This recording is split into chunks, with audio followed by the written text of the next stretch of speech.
Hey y'all, how's it going? It's Sway, and today's a little different. Today starts a series of top fives for the next 3 days pertaining the new season. So for season 7, today I'm sharing with you my top 5 day 1 combos. Let's go.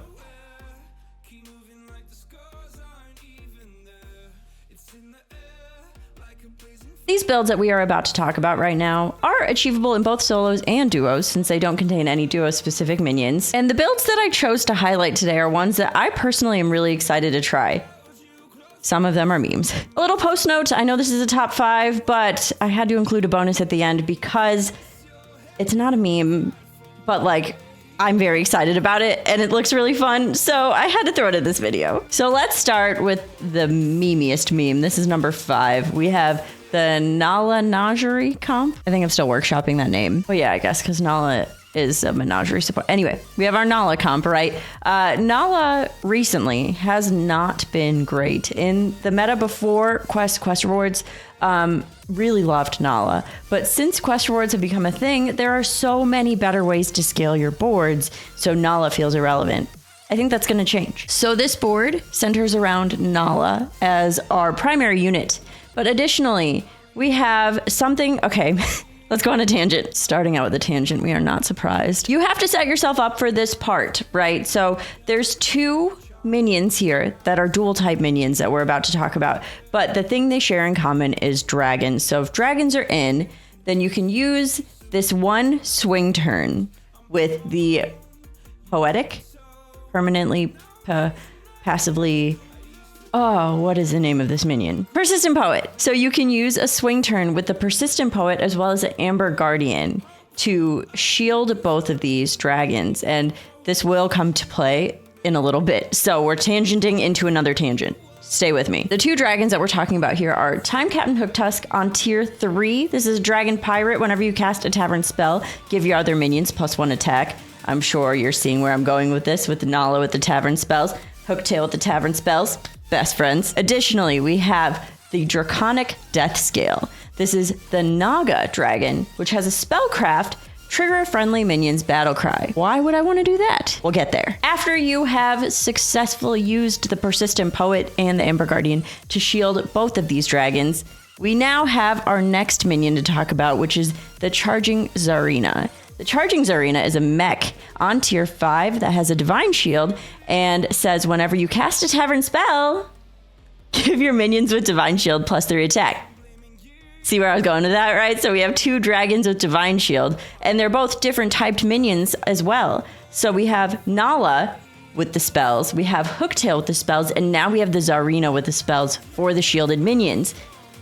It's all coming together. Okay, so let's backtrack to the partial tangent that we were going on, right? Draconic Death Scale with the spellcraft. Why would I want to trigger a friendly minion's battle cry? Well, the next piece of this comp is a tier 3 Shell Whistler. This is gonna fulfill the Naga. It's a 3/2 battle cry.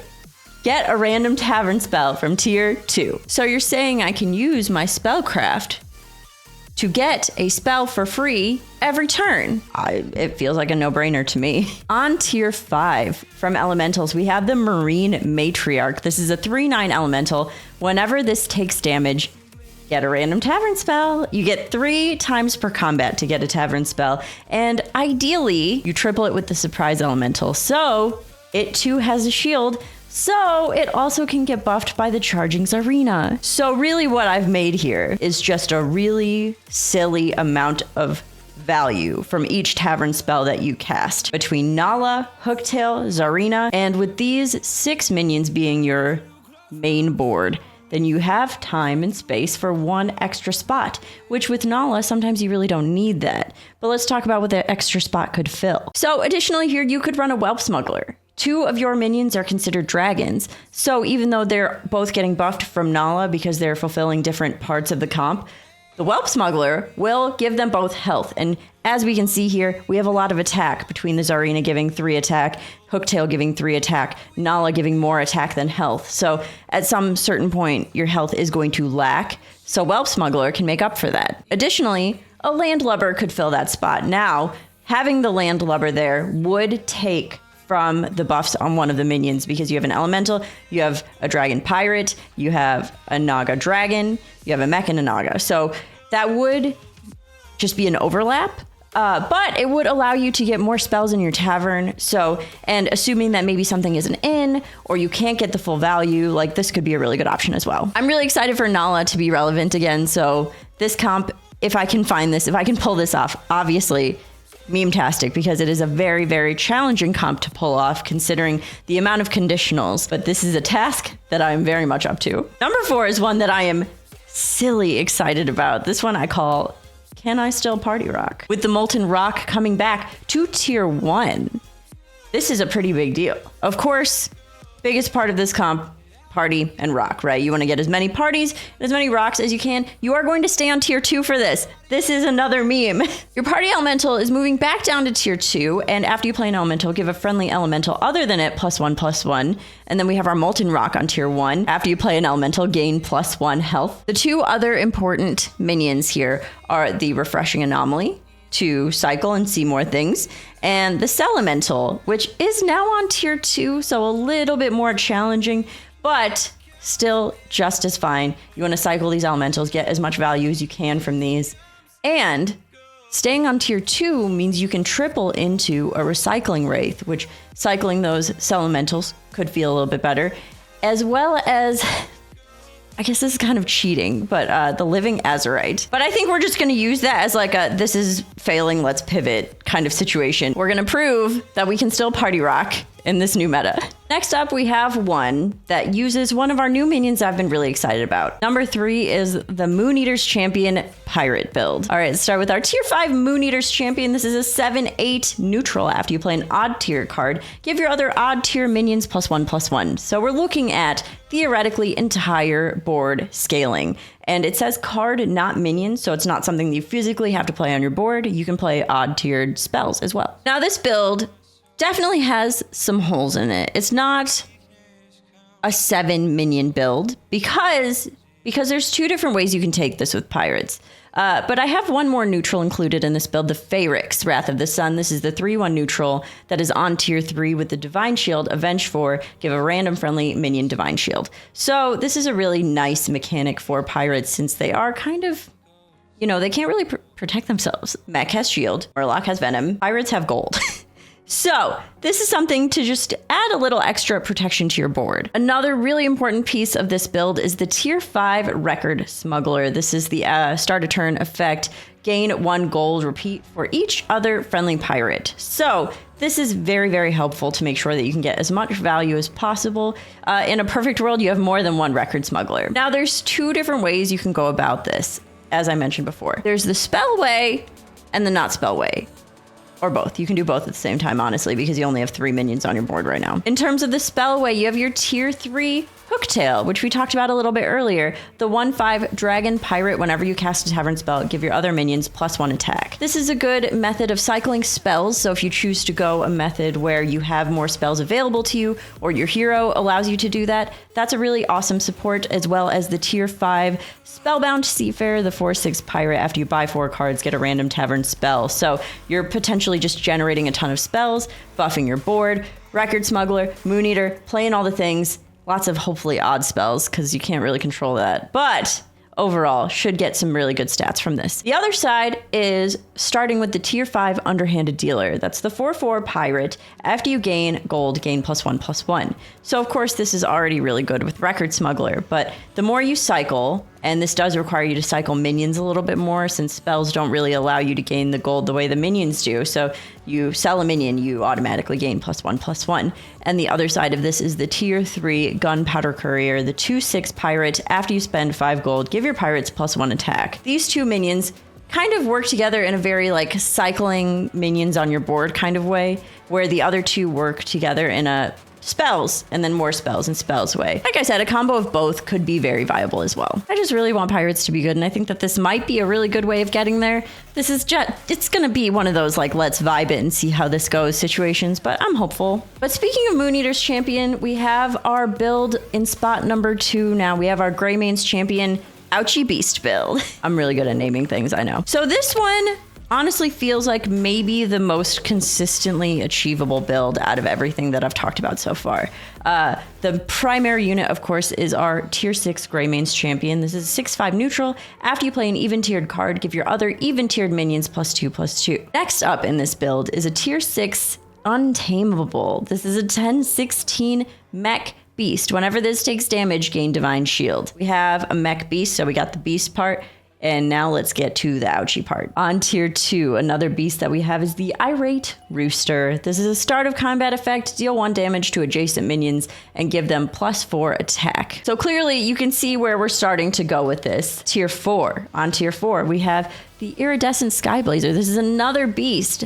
This is a 2/5. Whenever a friendly beast takes damage, give a friendly beast other than it +1/+1 permanently. Positioning, of course, is going to be important here. We're going to position the Rooster next to the Untamable, but the Skyblazer, very, very beneficial here as well. Continuing on the line of the ouchies, we have the Fire Dancer. This is the tier 2 neutral. It's a 4/2 with a death rattle effect of deal 1 damage to all minions. Damage, right? Damage during a combat means damage from your opponent's board as well. But this is like a little bit more controlled. Like, you know the damage that you will be receiving from your own board. So, and it's very minimal compared to the actual attack of another minion. So taunting a Fire Dancer could be really useful here. But taunted minions that do some damage, of course, we round this out with the tier 4 Tunnel Blaster. The 3/7 neutral, taunt, death rattle, deal 3 damage to all minions. So similar to Fire Dancer, but 3 damage instead.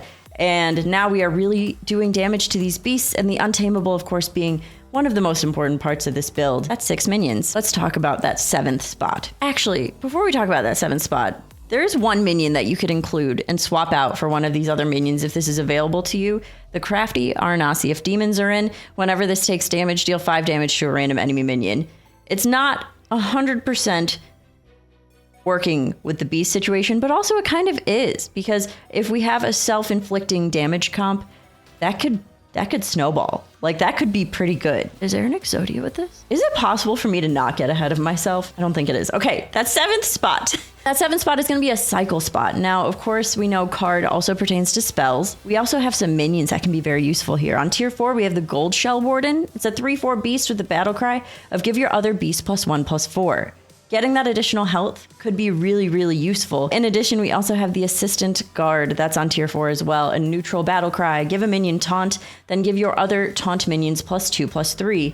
We know that the trousers exist to remove a taunt, so you could theoretically have a few of these Assistant Guards and have a swing turn, or you can just taunt the things that you need to taunt and then remove the taunt as needed as well. Also on tier 4 is the Reef Explorer. This is a neutral battle cry. Discover a minion of a type you don't control. This one, honestly, mostly helpful because 1, it might give you another even-tiered card to play. 2, at the worst case, it's economy. So could be very, very helpful to just continue to snowball this build. And there are 2 spells that can help as well. The Hired Headhunter spell is Discover a Battlecry minion, same kind of concept as Reef Explorer, and the Contracted Corpse, Discover a Death Rattle minion, also on tier 4, same concept. Plus the Corpse has the opportunity to give you like Fire Dancer, Tunnel Blaster, that kind of stuff. Make your comp better. Honestly though, like, this feels like the top end. If you decide to start playing a beast damage comp, this feels like the top end of the comp that is absolutely really achievable and almost like not a full meme. So like, does it belong on this list? Yes, it does. I'm really excited about Greymane. If the last one wasn't the one trick, would I really be sway? This last one, number 1 for our day 1 combos, is the new one trick. If you're new here,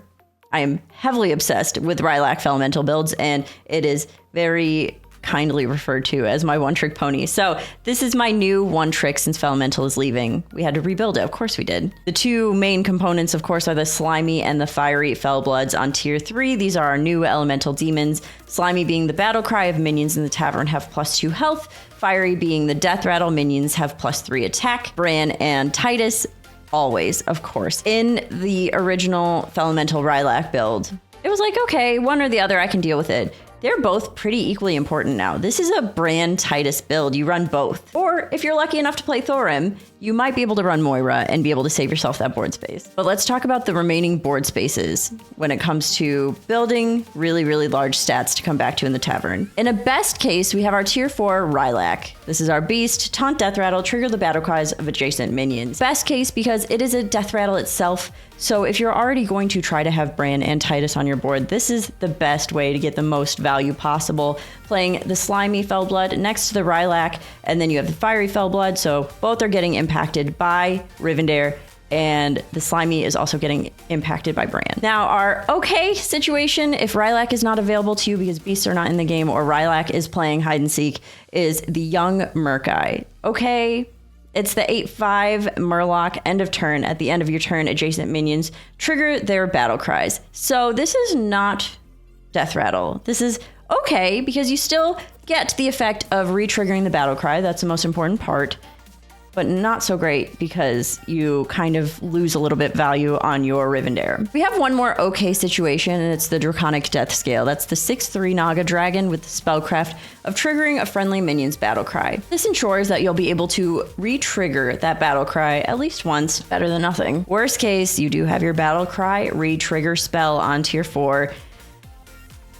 I probably wouldn't do this comp in that case. Well, I would, but you probably shouldn't. Okay, now that we've talked about how we can get the most value from those Fellbloods, let's talk about additional minions that can really help build your comp up. On tier 3, we have the False Implicator. This is the 1/2 demon. At the end of your turn, consume a minion in the tavern to gain its stats. The Felldrake is gone. So if you're continually growing your taverns every single turn, that means False Implicator is also going to be nom-nom-nomming larger and larger minions. Speaking of eating minions in the tavern, we also have the Fell Boar.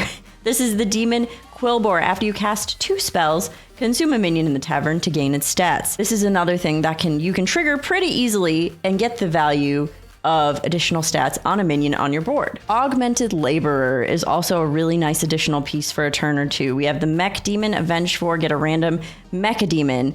Of course, you could low roll and only get the taunt, which, you know, happens to me more often than I'd like to admit. Or you can high roll and get the Reborn, which would be really, really lovely to put on the Death Rattle part of the Fellblood because that's even more value. We have our minion that got a nice little buff. We have the Monstrous Macaw for obvious reasons, right? Retriggering a Death Rattle. And in this case, you really don't care which Death Rattle gets retriggered if you have a Rylak and also the Fellblood. But this one you can target specifically. You can be like, well, you know, I've been able to get a lot more attack than I have health. So I position the Rylak to the left, and I know that Macaw is going to trigger that Rylak. Also useful in the case of beasts being in is the Scarab, so that you can reborn the Macaw and or the Rylak. Hopefully both. I can guarantee you that I'm going to attempt this build in the first 24 hours, hands down. All right, so I know this is a top 5, but we have one bonus here, and the bonus is, because it's not a meme, it's not silly, it's honestly just really good. I'm really excited about some of the new Quillboar. So this is highlighting the upgraded Quillboar build that we're going to have available to us. So our upgraded Quillboar build starts with our new tier 5 gem smuggler. This is a 4/3 Quillboar with the battle cry of play 2 blood gems on all your other minions. So how could this be helpful? There's 2 different ways you can accomplish this build, and it really depends on what you're facing. The first one we're going to talk about is ideal for combat growth. This means that you have venomous opponents. This means that they have Leroy. This means that it's swarm board with beasts in. So in addition to that gem smuggler, we also have Geomagus Rugug, the 4/6 tier 4 with Divine Shield. Whenever a blood gem is played on this, play a blood gem on a different friendly minion. Of course, that just makes even more value from the gem smuggler. Now our new tier 6 Pokey Thorn Mantle. I love this one. This is a 4/5 end of turn Quillboar. At the end of your turn, your blood gems give an extra +1/+1 this game. I love this so much. Speaking of end of turn, you know who also is really good at end of turn is Drakari. Drakari lets your end of turn effects trigger twice. So we get lots and lots and lots of value from the Pokey Thorn Mantle. So we have our tier 3 ways of scaling our blood gems, and now we have an end of turn way as well. So we have Battle Cry, Death Rattle, and now end of turn. But if you remember, Gem Smuggler is a battle cry. So included in this build, we have Bran, Bronzebeard to get some value from Gem Smuggler. Instead of playing 2 blood gems, you're going to play 4, which means you're playing 2 on Rugug, which means you're playing 8. Quillboar math is hard. And of course, one of my favorite units also included here is the Rylak, hopefully reborn, right? So you play the Gem Smuggler next to the Rylak. Every time the Rylak dies, Gem Smuggler gives all the stats. But you know who else plays gems on minions? when things die, the last part of this build is Bristleback. Bristleback is the 3/10 Quillbore with Avenge 2. Play 2 blood gems on all your Quillbore. Now, on the other hand, you are doing end of turn buffs. There's no real risk of big removal options from your opponent's Murloc are out, less Venom. So you decide to go full end of turn build. Gem Smuggler is still great here because instead of using a Rylak on the Gem Smuggler, you're going to use the young Murkai. So a lot of this stays the same. Gem Smuggler, Rugug, Pokethorn Mantle, Drukhari, Bran. But at the end of this build, we have Charlga. This is the 4/4 Quillbore. At the end of your turn, play a blood gem on your other minions.